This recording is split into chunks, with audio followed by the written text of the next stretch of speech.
മുൻ മന്ത്രിയും മുസ്ലിം ലീഗ് നേതാവുമായ വി.കെ. ഇബ്രാഹിം കുഞ്ഞ് അന്തരിച്ചു. കൊച്ചിയിലെ സ്വകാര്യ ആശുപത്രിയിലായിരുന്നു അന്ത്യം. 73 വയസ്സായിരുന്നു. ദീർഘനാളായി അർബുദബാധയെ തുടർന്ന് ചികിത്സയിലായിരുന്നു. ഉമ്മൻചാണ്ടി മന്ത്രിസഭയിൽ പൊതുമരാമത്ത് മന്ത്രിയായും 2005 വ്യവസായ വകുപ്പ് മന്ത്രിയായും പ്രവർത്തിച്ചു.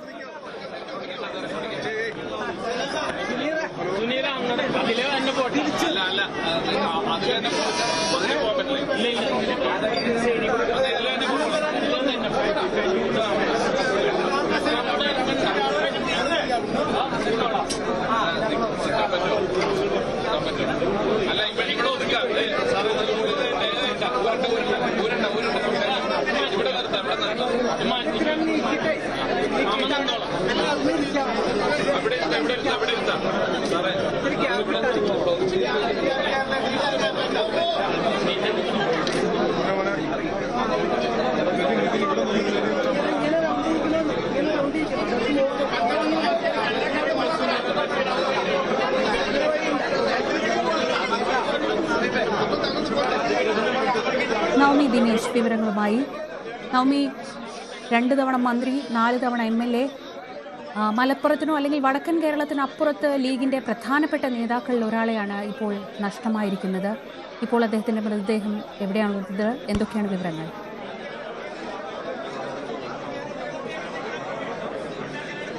ശ്രീജ, 3:40 എറണാകുളത്തെ ലേക്ക് ഷോർ ആശുപത്രിയിലായിരുന്നു അദ്ദേഹത്തിന്റെ അന്ത്യം സംഭവിച്ചത്. ഞായറാഴ്ചയാണ് അദ്ദേഹത്തെ വൃക്ക രോഗം രൂക്ഷമായതിനെ തുടർന്ന് ഇവിടേക്ക് എത്തിച്ചത്. അതിനു മുൻപ് തന്നെ അദ്ദേഹം ദീർഘനാളായി ക്യാൻസർ രോഗ ചികിത്സയിലായിരുന്നു. അതിന്റെ അവസാനത്തെ ഒരു സ്റ്റേജിലായിരുന്നു അദ്ദേഹം കടന്നു പൊയ്ക്കൊണ്ടിരുന്നത്. അതിനിടയിലാണ് വൃക്കരോഗം ബാധിക്കുകയും ലേക്ക് ഷോർ ആശുപത്രിയിൽ എത്തിക്കുകയും ചെയ്തത്. ഇന്ന് രാവിലെയോടുകൂടി അദ്ദേഹത്തിന്റെ ആരോഗ്യസ്ഥിതി വളരെ മോശം അവസ്ഥയിലേക്ക് മാറുകയായിരുന്നു.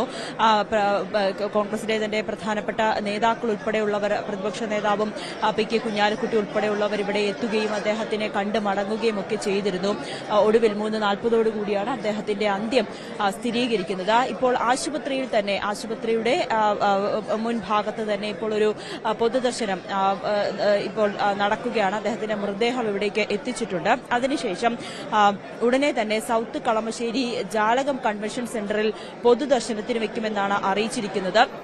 രാത്രി 9 മണിയോടെ ആലങ്ങാട് ചിറയത്തെ വീട്ടിലേക്ക് മൃതദേഹം കൊണ്ടുപോകും. നാളെ രാവിലെ 10 മണിക്ക് ആലങ്ങാട് ജുമാ മസ്ജിദ് ഖബർസ്ഥാനിയിലായിരിക്കും ഖബറടക്കുക. അപ്പോൾ അദ്ദേഹത്തിന്റെ പ്രിയപ്പെട്ടവരെ അല്ലെങ്കിൽ അദ്ദേഹത്തെ സ്നേഹിക്കുന്നവർക്കെല്ലാം അന്തിമോപചാരം അർപ്പിക്കാൻ കളമശ്ശേരി ജാലകം കൺവെൻഷൻ സെന്ററിൽ ഒരു പൊതുദർശനം ഉണ്ട്. അവിടെയായിരിക്കും അദ്ദേഹത്തിനെ സ്നേഹിക്കുന്നവരും അദ്ദേഹത്തെ അവസാനമായി കാണുന്നതിനു വേണ്ടിയും എല്ലാവരും അവിടേക്കായിരിക്കും എത്തിച്ചേരുക. എന്തായാലും ഇപ്പോൾ നമ്മൾ ദൃശ്യങ്ങൾ കാണുന്നത് അദ്ദേഹത്തിന്റെ മൃതദേഹം ലേക്ക് ഷോർ ആശുപത്രിയിൽ തന്നെ പൊതുദർശനത്തിന് വയ്ക്കുകയാണ്. ഈ വി.കെ. ഇബ്രാഹിം കുഞ്ഞ് എന്ന ഈ ഒരു നേതാവിനെ നമ്മൾ ഏതു വിധത്തിലാണ് ഓർത്തെടുക്കുക?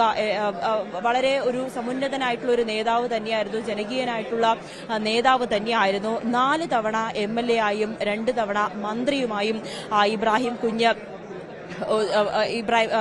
മന്ത്രിയുമായിരുന്നു. പിന്നീട് മധ്യകേരളത്തിലെ ലീഗിന്റെ ജനകീയ മുഖമായി മാറി. MSFിലൂടെയാണ് വി.കെ. ഇബ്രാഹിം കുഞ്ഞ് രാഷ്ട്രീയ പ്രവർത്തനം തുടങ്ങിയത്. 2001-ലും 2006-ലും മട്ടാഞ്ചേരിയിൽ നിന്ന് മത്സരിച്ചു. പിന്നീട് 2011-ലും 2016-ലുമാണ് കളമശ്ശേരിയെ പ്രതിനിധീകരിച്ചത്. മട്ടാഞ്ചേരി മണ്ഡലത്തിന്റെ അവസാന MLA എന്ന ഒരു വിഭജന സമയത്ത് അതിലെ ഏറ്റവും ഒടുവിലായി മട്ടാഞ്ചേരിയിൽ സമയത്ത് അദ്ദേഹമാണ് ഏറ്റവും അവസാനമായി അവിടെ നിന്ന് മത്സരിച്ച അദ്ദേഹം MLA ആയി. പിന്നീട് കളമശ്ശേരി മണ്ഡലത്തിന്റെ ആദ്യ MLA എന്നീ വിശേഷണവും വി.കെ. ഇബ്രാഹിം കുഞ്ഞിന് സ്വന്തമായിട്ടുണ്ട്. 2005 മുതൽ 2006 വരെ വ്യവസായ സാമൂഹ്യക്ഷേമ വകുപ്പ് മന്ത്രിയായിരുന്നു അദ്ദേഹം. പിന്നീട് 2011 മുതൽ 2016 വരെ പൊതുമരാമത്ത് മന്ത്രിയുമായിരുന്നു. മുസ്ലിം ലീഗിനെ പ്രതിനിധീകരിച്ച് 4 തവണയാണ് അദ്ദേഹം MLA ആയത്. നമുക്കറിയാം പി.കെ. കുഞ്ഞാലിക്കുട്ടിക്ക് എതിരായിട്ടുള്ള വലിയൊരു ആരോപണവും പിന്നീട് അദ്ദേഹം രാജിവെക്കുന്ന ഒരു സാഹചര്യത്തിലേക്കൊക്കെ എത്തിയിരുന്നു. ആ സമയത്താണ് 2005 വ്യവസായ വകുപ്പ് മന്ത്രി എന്ന സ്ഥാനത്തേക്ക് ഇബ്രാഹിം കുഞ്ഞ എത്തിയത്. പി.കെ. കുഞ്ഞാലിക്കുട്ടി തുടങ്ങിവെച്ച പല പ്രവർത്തനങ്ങളും പൂർത്തീകരിച്ചത് ഇദ്ദേഹത്തിന്റെ ഭരണകാലത്താണ്. അദ്ദേഹത്തിന് നിരവധി അവാർഡുകൾ, അദ്ദേഹത്തിന്റെ ഈ പ്രവർത്തന മികവിന്, മന്ത്രിയായിരിക്കുമ്പോഴും MLA ആയിരിക്കുമ്പോഴും ഒക്കെ അദ്ദേഹം നടത്തിയ പ്രവർത്തന മികവിന് നിരവധി പുരസ്കാരങ്ങളും അദ്ദേഹത്തെ തേടിയെത്തുകയും ഒക്കെ ചെയ്തിരുന്നു. അത്തരത്തിൽ വലിയ ജനകീയനായ അല്ലെങ്കിൽ വലിയ സ്വാധീനമുള്ള ഒരു ജനകീയ മുഖം എന്ന് തന്നെ നമുക്ക് ഇബ്രാഹിം കുഞ്ഞിനെ ഓർത്തെടുക്കാം. പക്ഷെ പിന്നീട് നമുക്കറിയാം പ്രസിദ്ധമായിട്ടുള്ള ഈ പാലാരിവട്ടം പാലം അഴിമതി കേസിനെ തുടർന്നാണ് അദ്ദേഹത്തിന്റെ ഒരു പ്രതിച്ഛായയിൽ ചില മങ്ങലേൽക്കുകയും അദ്ദേഹം രാഷ്ട്രീയ ജീവിതത്തിൽ നിന്നും അല്പമൊന്ന് പിന്നോട്ട് വലിയുകയും ഒക്കെ ചെയ്തിരുന്നു. പക്ഷെ പാർട്ടി തലത്തിൽ അദ്ദേഹം സജീവമായിരുന്നുവെങ്കിൽ പോലും പിന്നീടുള്ള അദ്ദേഹം മത്സരിച്ചു. പക്ഷെ അതിൽ വിജയിക്കാൻ കഴിഞ്ഞില്ല, അദ്ദേഹം തോൽക്കുകയുണ്ടായി. അത് ഈ പാലാരിവട്ടം പാലം അഴിമതി കേസുമായി ബന്ധപ്പെട്ട് തന്നെയാണ് അദ്ദേഹത്തിന് രാഷ്ട്രീയ ജീവിതത്തിൽ ചെറിയൊരു മങ്ങലുണ്ടാക്കുകയും അദ്ദേഹം പിന്നീട് രാഷ്ട്രീയ ജീവിതത്തിൽ നിന്നൊക്കെ മാറുകയും ഒക്കെ ചെയ്തിരുന്നത്. പിന്നീട് ഈ മുസ്ലിം ലീഗിന്റെ ജനകീയനായ ഇദ്ദേഹം തെക്കൻ കേരളത്തിലേക്ക് പാർട്ടിയെ വളർത്താൻ മുന്നിൽ നിന്ന നേതാവ് കൂടിയായിരുന്നു. UDF മന്ത്രിസഭയിൽ 2 തവണ മന്ത്രിയായി പൊതുമരാമത്ത് വകുപ്പിൽ എടുത്തു പറയാൻ സാധിക്കുന്ന പല മാറ്റങ്ങളും ഇബ്രാഹിം കുഞ്ഞിന്റെ കാലത്തായിരുന്നു ഉണ്ടായിരുന്നത്. സാധാരണക്കാരായ ജനങ്ങൾക്ക് ഏതാവശ്യവും നേരിട്ട് എത്തി പറയാൻ കഴിയുന്ന അത്രയും സ്വാധീനമുള്ള അല്ലെങ്കിൽ അത്രയേറെ ആളുകൾക്ക് സുപരിചിതനായിട്ടുള്ള എപ്പോഴും ഓടി എത്താൻ കഴിയുന്ന എന്താവശ്യമുണ്ടെങ്കിലും എത്താൻ കഴിയുന്ന ഒരു വ്യക്തി കൂടിയായിരുന്നു VK ഇബ്രാഹിം കുഞ്ഞ്. മലബാറിൽ വേരൂന്നിയ മുസ്ലിം ലീഗിനെ മധ്യ കേരളത്തിലേക്ക് പടർത്താൻ ഓടി നടന്ന് പ്രവർത്തിച്ച ഇദ്ദേഹം പിന്നീട് തട്ടകം എറണാകുളം ആണെങ്കിലും പാണക്കാട് കുടുംബത്തിന്റെ വിശ്വസ്തൻ തന്നെയായിരുന്നു. അതുകൊണ്ട് തന്നെയാണ് PK കുഞ്ഞാലിക്കുട്ടിയുടെ രാജിയെ തുടർന്ന് പോലും ഇബ്രാഹിം കുഞ്ഞിന് ആ ഒരു രാഷ്ട്രീയത്തിലേക്ക് വീണ്ടും സജീവമാവുകയും അല്ലെങ്കിൽ മന്ത്രിപദവും ഒക്കെ തേടിയെത്തിയത് അദ്ദേഹത്തിന്റെ ആ പാണക്കാട് കുടുംബത്തിന്റെ വിശ്വസ്തനായതുകൊണ്ട് തന്നെയാണ്.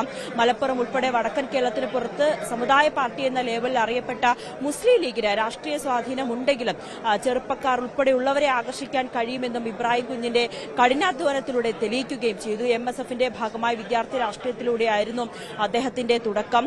മുൻപും ലീഗ് സ്ഥാനാർത്ഥികളെ ജയിപ്പിച്ച പഴയ മട്ടാഞ്ചേരിയിൽ നിന്നും ജനവിധി തേടിയാണ് അദ്ദേഹം ആദ്യമായി രാഷ്ട്രീയത്തിലേക്ക് കാലുവെക്കുന്നത്. 2001 12,000-ലേറെ വോട്ടിന്റെ ഭൂരിപക്ഷത്തിലായിരുന്നു അദ്ദേഹത്തിന്റെ ആദ്യ ജയം. MLA ആയി തിരഞ്ഞെടുക്കപ്പെട്ട ആദ്യ ടീമിന്റെ അവസാന ഒരു വർഷം മന്ത്രിയാകാനുള്ള അപ്രതീക്ഷിത നിയോഗം കൂടി ഇബ്രാഹിം കുഞ്ഞിനെ തേടിയെത്തുകയും ചെയ്തിരുന്നു. പിന്നീട് അദ്ദേഹം ചെയ്തു വെച്ച, അതായത് ഈ മന്ത്രിയായിരുന്ന സമയത്ത് അദ്ദേഹം ചെയ്തു വെച്ച പല നേട്ടങ്ങളും അത് ഇപ്പോഴും പറയുന്നുണ്ട്. ചുരുങ്ങിയ കാലയളവിൽ, അതായത് 400 ദിവസത്തിനുള്ളിൽ കേരളത്തിൽ 400 പാലങ്ങൾ നിർമ്മിക്കുക എന്ന ആരും ഏറ്റെടുക്കാത്ത വെല്ലുവിളി പോലും ഇബ്രാഹിം കുഞ്ഞ് ഏറ്റെടുത്തു എന്ന് പറയുന്നത് അത് വലിയൊരു ചരിത്രമായി തന്നെയാണ് ഇപ്പോഴും കാലം അടയാളപ്പെടുത്തുന്നത്.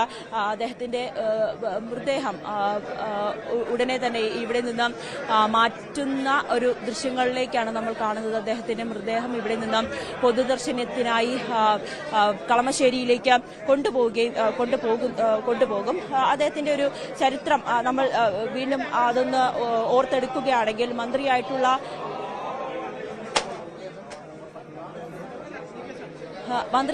പ്രവർത്തന മികവിന് ഇന്ത്യയിലെ പ്രമുഖ പത്രമായ ഡെക്കാൻ ക്രോണിക്കിളിന്റെ 2012 മികച്ച മന്ത്രിക്കുള്ള അംഗീകാരം ലഭിച്ചു. പിന്നീട് 2012 കേരള രത്ന പുരസ്കാരവും ബെസ്റ്റ് മിനിസ്റ്റർ ഓഫ് 2013 കേരള പുരസ്കാരവും അദ്ദേഹത്തിനെ തേടിയെത്തുകയും ചെയ്തിരുന്നു. അങ്ങനെ വളരെ രീതിയിൽ അദ്ദേഹത്തിന്റെ പ്രവർത്തനത്തെ ഇപ്പോഴും രാഷ്ട്രീയ കേരളം ആ തരത്തിലാണ് ഓർത്തെടുക്കുന്നതെങ്കിൽ പോലും പാലാരിവട്ടം പാലം അഴിമതി കേസ് തന്നെയാണ് അദ്ദേഹത്തിനെ ഒരു കളങ്കം സൃഷ്ടിച്ചത്, അദ്ദേഹത്തിന്റെ രാഷ്ട്രീയ ജീവിതത്തിൽ കളങ്കം സൃഷ്ടിക്കുകയും ഒക്കെ ചെയ്തത്. പിന്നീട് അദ്ദേഹത്തിന് അസുഖം വർദ്ധിച്ചു വരികയും രാഷ്ട്രീയത്തിലേക്ക് വീണ്ടും സജീവമാകാൻ കഴിയാത്തൊരു അവസ്ഥയിലും ഒക്കെ വരികയും ചെയ്തിരുന്നു. അദ്ദേഹത്തെ ശ്രീജ മൃതദേഹം ഇവിടെ നിന്ന് മാറ്റുന്ന ദൃശ്യങ്ങളാണ് നമ്മളിപ്പോൾ കാണുന്നത്. ഇനി പൊതുദർശനമാണ്. സൗത്ത് കളമശ്ശേരി ജാലകം കൺവെൻഷൻ സെന്ററിൽ പൊതുദർശനമുണ്ടാകും. അവിടെ രാത്രി 9 മണിവരെ ആയിരിക്കും പൊതുദർശനം ഉണ്ടാകുക എന്നാണ് ബന്ധുക്കൾ അറിയിച്ചത്. അതിനുശേഷം വീട്ടിലേക്ക് കൊണ്ടുപോകും. ആലങ്ങാട് ചിറയത്തെ വീട്ടിലേക്കായിരിക്കും അദ്ദേഹത്തിന്റെ മൃതദേഹം കൊണ്ടുപോകുക. തുടർന്ന് നാളെ രാവിലെ 10 മണിക്ക് ആലങ്ങാട് ജുമാ മസ്ജിദ് ഖബർസ്ഥാനിയിലായിരിക്കും മൃതദേഹം ഖബറടക്കുക. ശരി, നവമിയാണ് വിവരങ്ങൾ നൽകിയത്. ഇപ്പോൾ ആശുപത്രിയിൽ നിന്ന് മൃതദേഹം പൊതുദർശനത്തിനായി കൊണ്ടുപോവുകയാണ്.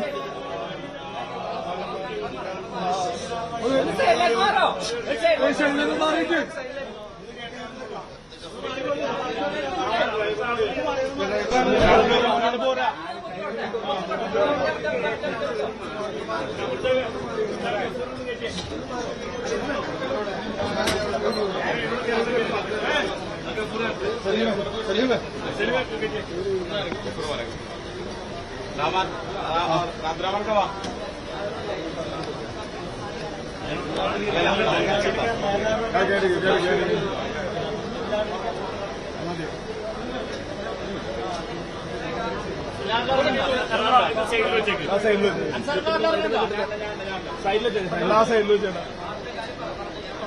ആജ്ഞ രവീന്ദ്രൻ കൂടി ചേരുന്നുണ്ട് വിവരങ്ങളുമായി. ആജ്ഞ, വി കെ ഇബ്രാഹിം കുഞ്ഞ് എന്ന രാഷ്ട്രീയ നേതാവിൻ്റെ രാഷ്ട്രീയ ജീവിതത്തിലെ ഏറ്റവും പ്രധാനപ്പെട്ട പ്രത്യേകതകളൊന്ന് മട്ടാഞ്ചേരി എന്ന മണ്ഡലത്തിൻ്റെ അവസാനത്തെ MLA അദ്ദേഹമായിരുന്നു.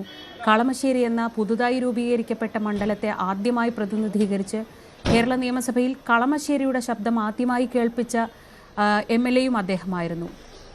ആ കളമശ്ശേരിയിൽ ആണ് അദ്ദേഹം ഇപ്പോൾ അദ്ദേഹത്തിൻ്റെ പൊതുദർശനത്തിനുള്ള ഒരുക്കങ്ങൾ നടക്കുന്നത്. ആജ്ഞ എവിടെയാണുള്ളത്? എന്തൊക്കെയാണ് ഏറ്റവും പുതിയ വിവരങ്ങൾ അവിടെ നിന്ന്?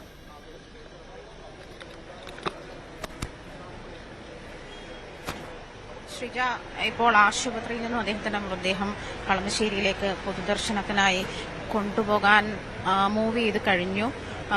ശ്രീജ സൂചിപ്പിച്ചതുപോലെ തന്നെ മട്ടാഞ്ചേരിയിലെ അവസാനത്തെ MLAയും അതുപോലെ കളമശ്ശേരിയുടെ ആദ്യത്തെ MLAയും എന്നുള്ള പദവി ആണ് ഇബ്രാഹിം കുഞ്ഞിനെ പ്രധാനപ്പെട്ട ഒരു കാര്യമായി നമ്മൾ ഓർത്തെടുക്കുന്നതെങ്കിൽ പോലും 86 മുതൽ മധ്യ കേരളത്തിൽ എങ്ങനെയാണ് ലീഗിനെ വളർത്തേണ്ടുന്നത്, അതിൽ ലീഗിന് അടിസ്ഥാനമുണ്ടാക്കാൻ 86 മുതൽ അദ്ദേഹത്തിന് പരിശ്രമം ഉണ്ടായിരുന്നു എന്നുള്ള കാര്യവും MSFൽ ആ ഒരു കാലഘട്ടത്തിൽ അദ്ദേഹം ഉണ്ടാക്കിയെടുത്തിട്ടുള്ള, അതായത് ഇബ്രാഹിം കുഞ്ഞ് എന്ന് പറയുന്ന പേരിൽ അദ്ദേഹം ഉണ്ടാക്കിയെടുത്തിട്ടുള്ള നേട്ടങ്ങൾ എന്തൊക്കെയാണ്? ഹംസകുഞ്ഞ് ഡെപ്യൂട്ടി സ്പീക്കറായി വരുന്ന സമയത്ത് അദ്ദേഹത്തിന്റെ പേഴ്സണൽ സ്റ്റാഫിലേക്ക് ആദ്യം വന്നപ്പോഴാണ് രാഷ്ട്രീയത്തിന്റെയും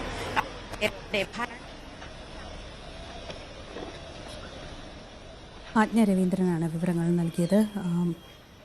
മുസ്ലിം ലീഗിൻ്റെ വടക്കൻ കേരളത്തിന് പുറത്ത് മുസ്ലിം ലീഗിൻ്റെ ശബ്ദമായിരുന്ന മുസ്ലിം ലീഗിനെ മധ്യ കേരളത്തിലടക്കം ജനകീയമാക്കുന്നതിൽ വലിയ പങ്ക് വഹിച്ച ഏറ്റവും ജനകീയനായ രാഷ്ട്രീയ നേതാക്കളിൽ ഒരാളാണ് വിടവാങ്ങുന്നത്. 4 തവണ MLA, 2 തവണ മന്ത്രി. പാലാരിവട്ടം പാലം എന്ന ഒരു കളങ്കം അദ്ദേഹത്തിൻ്റെ പേരിന് നേർക്ക് വന്നെങ്കിൽ പോലും ഒരു വികസന നായകൻ എന്ന രീതിയിൽ തൻ്റെ ഭരണകാലത്തുടനീളം ഏറെ നല്ല പേര് കേൾപ്പിച്ച ഒരു ജനപ്രതിനിധി കൂടിയായിരുന്നു അദ്ദേഹം. ഏറെ നാളായി അർബുദബാധയെ തുടർന്ന് ചികിത്സയിലായിരുന്നു. ഇന്ന് ഉച്ചയോടെയാണ് അദ്ദേഹത്തിൻ്റെ അന്ത്യം സംഭവിച്ചത്.